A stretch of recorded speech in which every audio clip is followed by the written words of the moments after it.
You think you own nature, until nature owns you back. I muttered under my breath as I stood at the edge of my backyard, squinting against the harsh glare of the mid-morning sun reflecting off the fresh concrete poured into my creek by the HOA. The smell of wet cement hung heavy in the air, mingling with the earthy scent of damp soil and fallen leaves, a stark reminder that something precious was being destroyed right in front of me. I could hear the faint hum of machinery as it churned relentlessly, a rhythmic pounding that seemed almost cruelly synchronized with the pounding of my own heart. My name is Ethan Miller, and for generations, this creek had been more than just water running through our land. It was the heart of our family, the place where I taught my daughter to skip stones and where her laughter echoed through the willows like music. Now, that music was being drowned by the relentless intrusion of the HOA, spearheaded by Vanessa Hartley, a woman whose perfectly manicured lawns and million-dollar homes lined the hills above us as if daring the world to challenge her authority. I crouched low, brushing my fingers over the slick, gray surface of a newly poured slab, feeling the unexpected cold bite of concrete that had no business being here, imagining the tiny minnows trapped beneath it, the frogs croaking futile warnings, their habitats crushed in silent protest. Birds flitted nervously from branch to branch, their wings stirring the faint mist rising from the water as though they, too, recognized the injustice unfolding below. I could hear a soft crunch behind me and turned to see a trail of muddy footprints where the operators had waded into the creek, their boots leaving deep impressions in the soil, a subtle testimony to the invasion. My mind raced with disbelief and a growing sense of urgency. This wasn't just an eyesore or a minor annoyance. This was an outright theft of life, an obliteration of the small ecosystem that had thrived here untouched for decades. I raised my camera, its lens catching the glimmer of water fighting to find new paths around the cement barriers, and captured every drip, every ripple, every fallen leaf clinging desperately to the surface.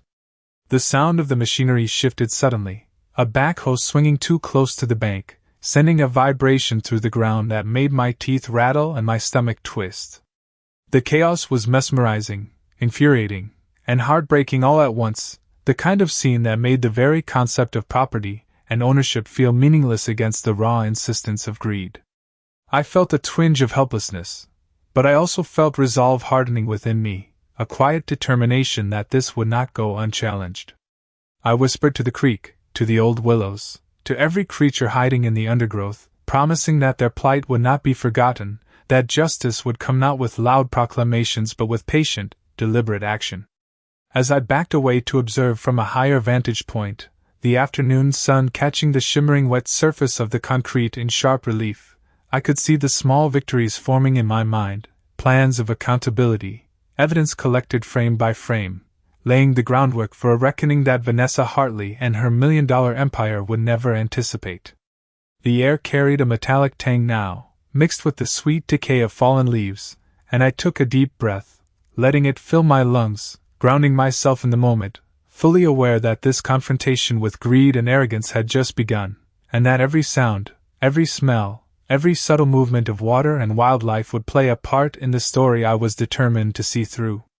The creek had never looked so alien, the gentle flow that once sang beneath the sunlight now struggling against rigid walls of gray cement, reflecting a stark image of control and disregard. I watched from the edge of my property, feeling the heat of the late morning sun baking the earth beneath my boots, and the distant hum of construction equipment continued its relentless drone.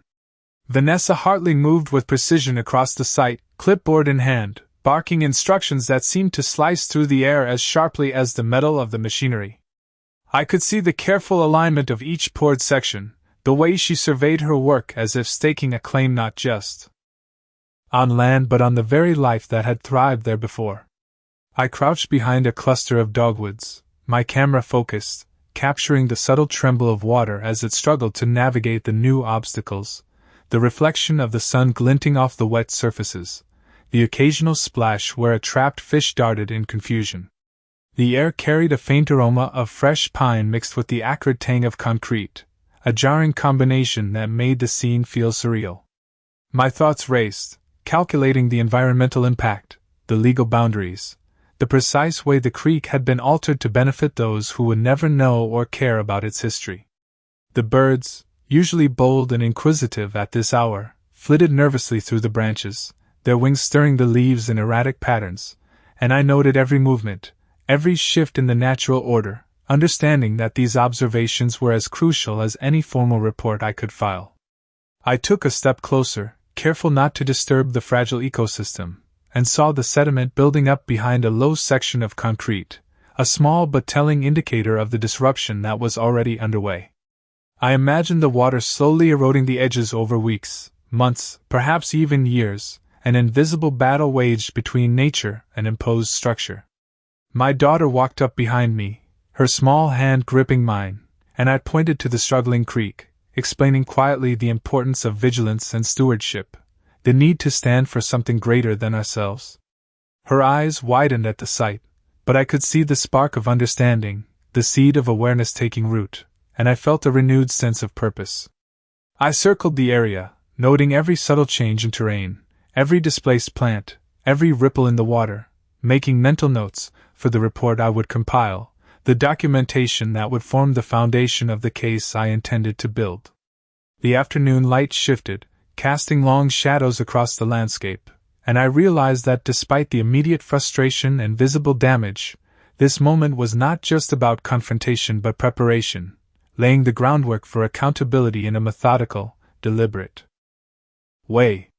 The sounds of construction continued, but my focus was unwavering. The creek, the wildlife, and the principles at stake demanded attention and measured response.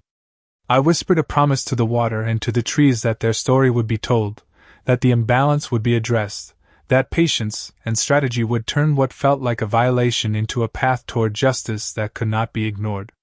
The late afternoon sun was beginning to dip behind the treeline, casting long, golden streaks across the altered creek, and I felt a sense of urgency pressing against the calm exterior I tried to maintain.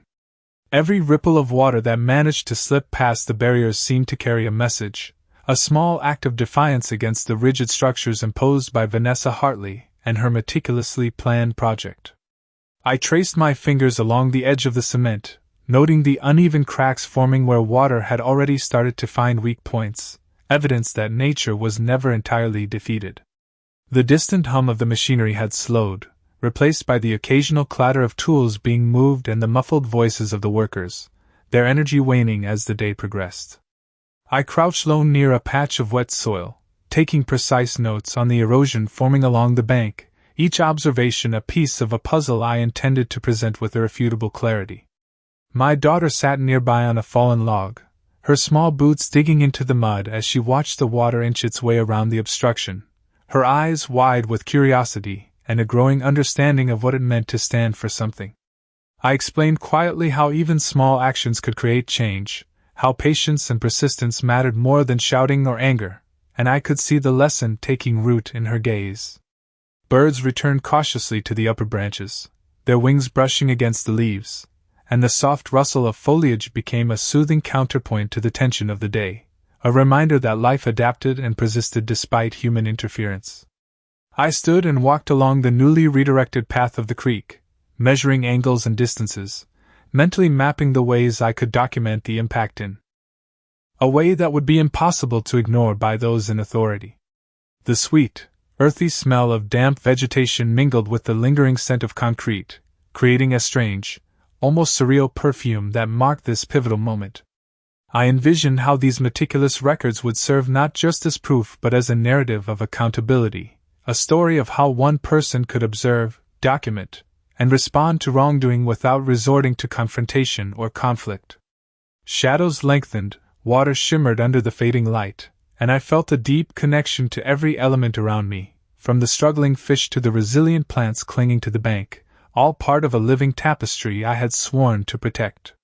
I whispered to the creek, promising that this intrusion would be addressed, that patience and diligence would yield results, and that every careful measurement, every photograph, every note would play a role in ensuring that what was taken without consent would be recognized and restored.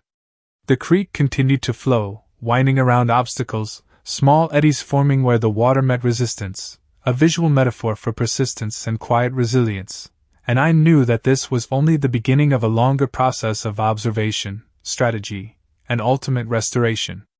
The evening air was cool against my skin as I continued to survey the creek, every step careful to avoid disturbing the fragile balance of water and wildlife that remained.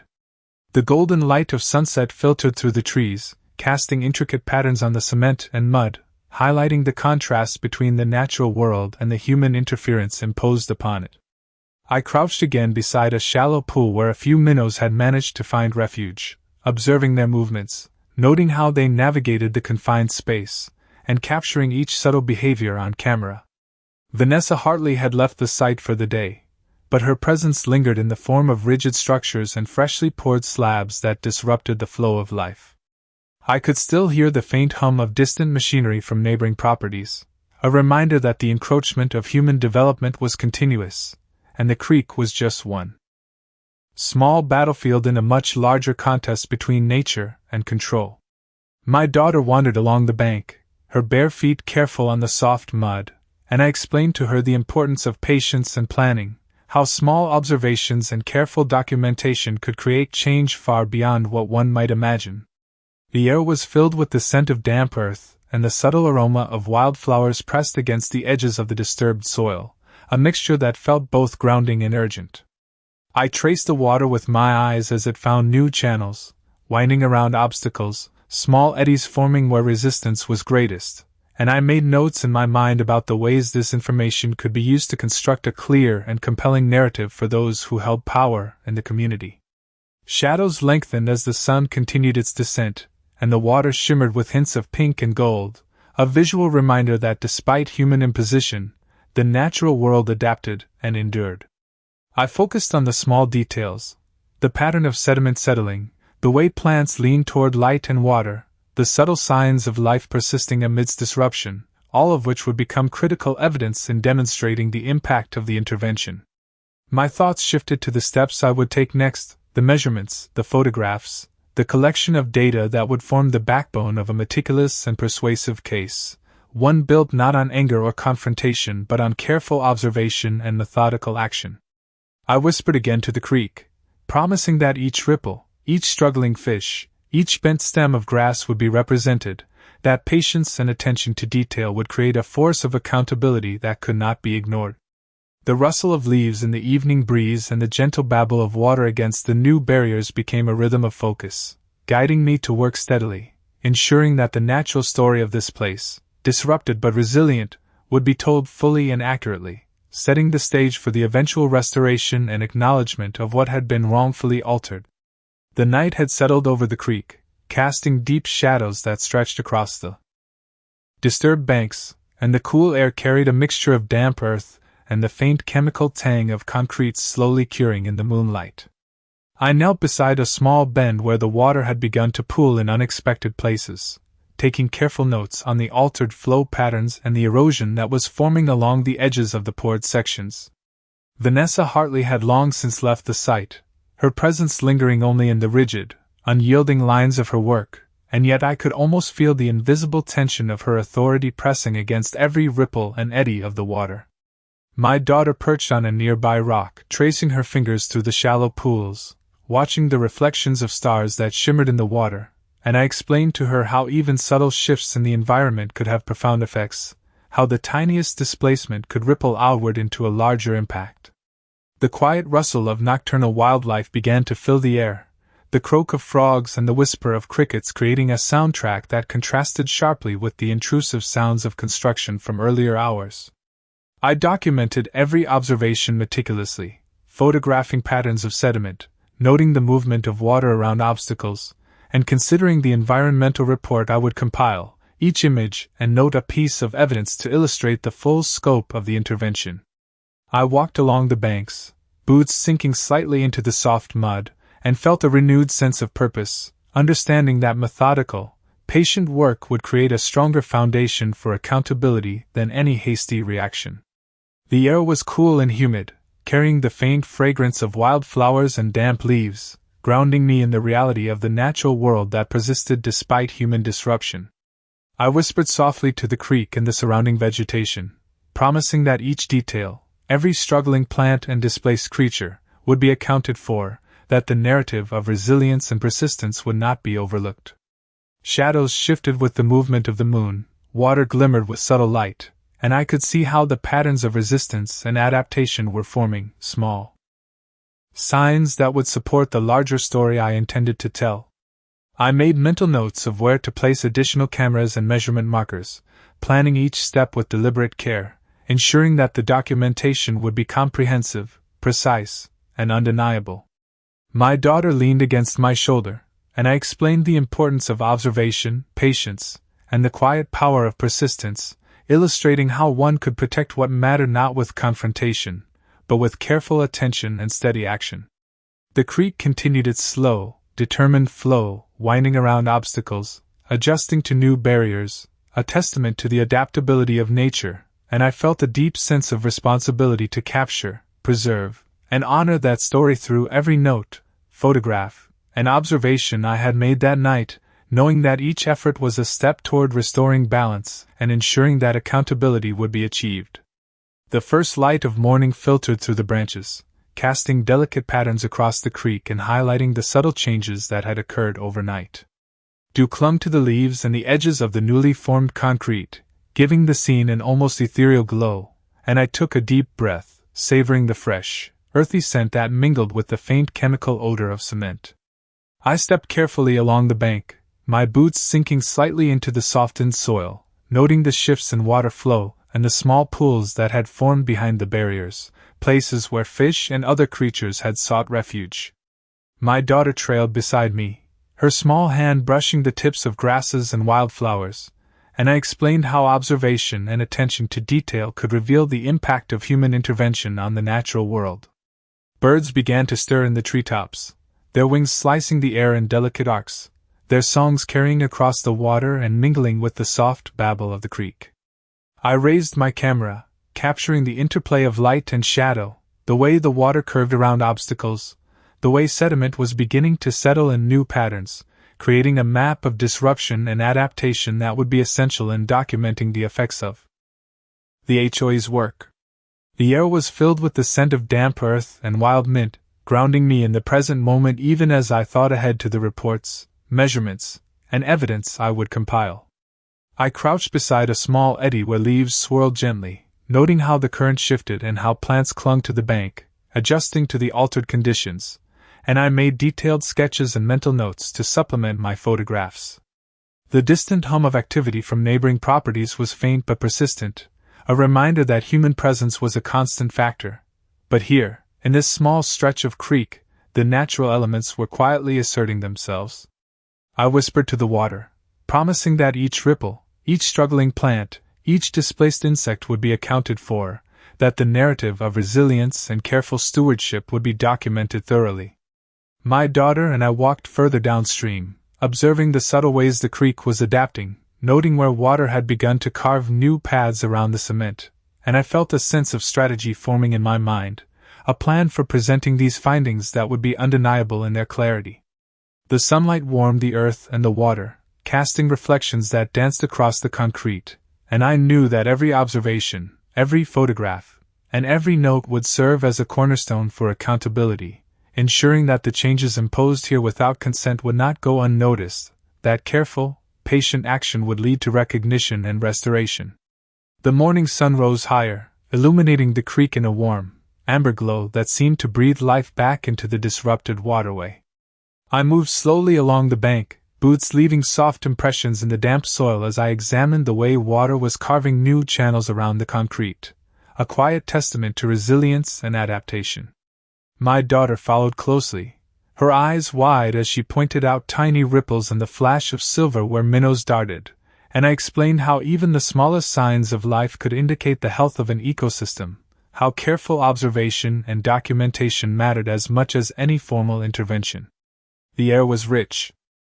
with the scent of wet earth and wildflowers, a reminder of the persistent vitality that could not be entirely suppressed by human action. I crouched near a newly formed pool, sketching the patterns of sediment and the arrangement of displaced rocks, noting where water pressure was creating subtle shifts in the soil, information that would later become critical in constructing a thorough environmental report. The gentle rustle of leaves and the distant chirping of birds created a soothing soundtrack, contrasting sharply with the rigid lines of concrete that still cut through the creek, a constant reminder of the balance being restored slowly but deliberately.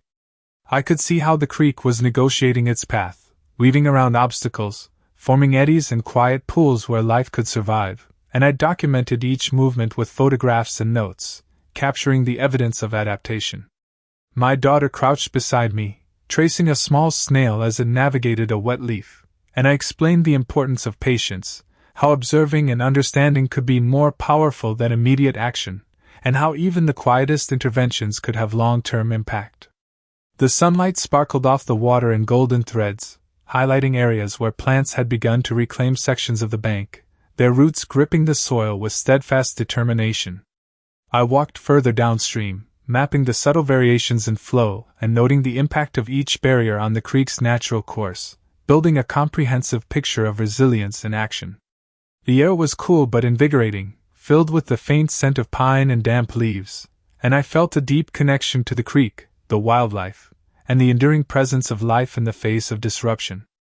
Each observation, each photograph, each carefully recorded detail was a step toward documenting the full story of what had been altered and how nature was asserting itself, a patient accumulation of evidence that would support the restoration and accountability that I had promised.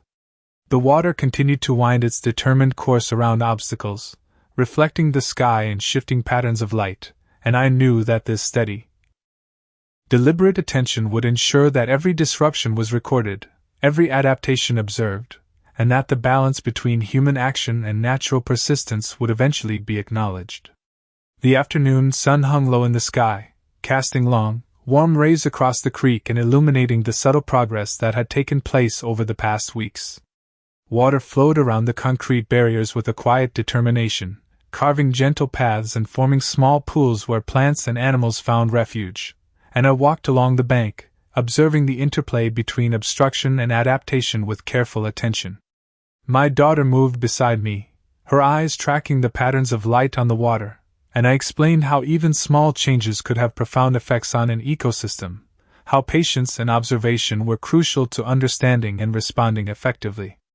The scent of damp earth and wildflowers was strong in the air, mixed with the lingering aroma of curing cement, a constant reminder of the human interference we were documenting. I knelt near a shallow pool, sketching the arrangement of displaced stones and noting the areas where sediment had begun to accumulate, forming new channels that redirected the water naturally around the barriers.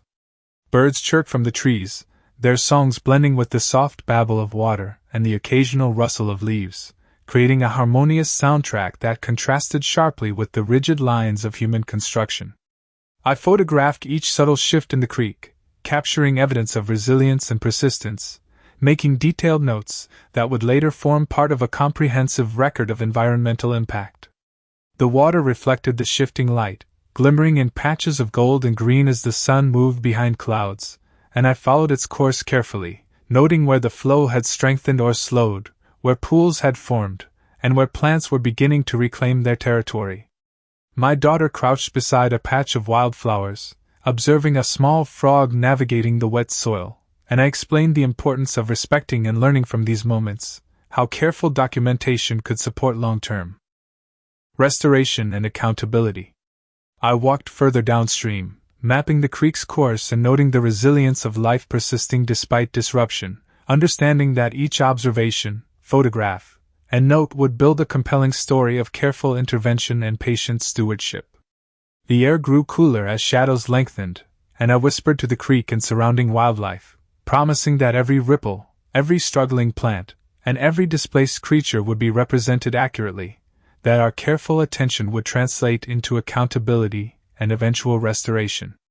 As I stood and watched the water meander around obstacles, I felt a profound sense of connection to this place, a realization that steady, patient observation and methodical action could restore balance, highlight the impact of disruption, and ultimately ensure that justice was served through the careful accumulation of evidence and understanding of the natural world. The creek glimmered in the soft light of late afternoon, its waters winding gently around the remaining barriers, reflecting the sky in patterns of gold and silver that seemed almost deliberate, as if nature itself was reclaiming what had been altered. I stood at the edge, boots pressed into the damp soil, feeling the cool, steady current against my fingers as I traced its path and noted the subtle changes that had emerged over time. My daughter crouched beside a shallow pool, pointing excitedly at a small frog navigating the edge, and I explained how patience and observation revealed the resilience of life, how ecosystems adapted and persisted even when humans imposed constraints. The scent of wet earth, pine, and the faint trace of curing concrete filled the air, mingling in a way that grounded me in both the present and the significance of what had unfolded. I photographed the flowing water, the re-emerging plants along the banks, and the gentle patterns of sediment that marked the creek's slow negotiation with the obstacles in its path, understanding that each image was a crucial piece of evidence for the story I was documenting. The rustle of leaves and distant bird calls created a natural symphony, emphasizing the contrast between the rigid, imposed structures and the organic, persistent life that continued to assert itself.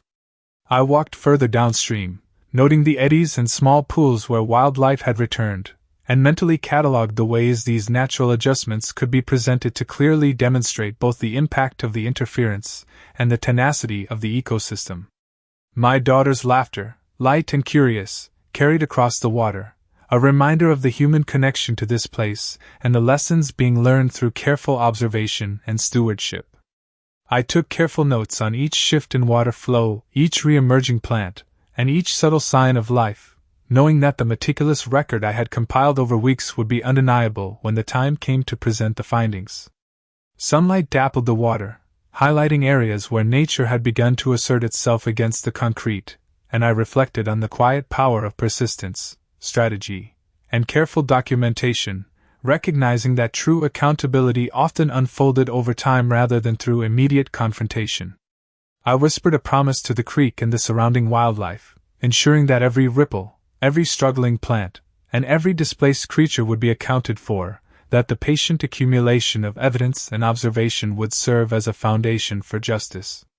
The creek continued to flow, winding resolutely around obstacles, sunlight catching the surface in shimmering reflections, and I felt a deep sense of closure and purpose, knowing that every step I had taken, every note, photograph, and observation, had contributed to restoring balance, documenting truth, and securing the recognition of what had been wrongfully altered, proving that justice, though quiet and deliberate,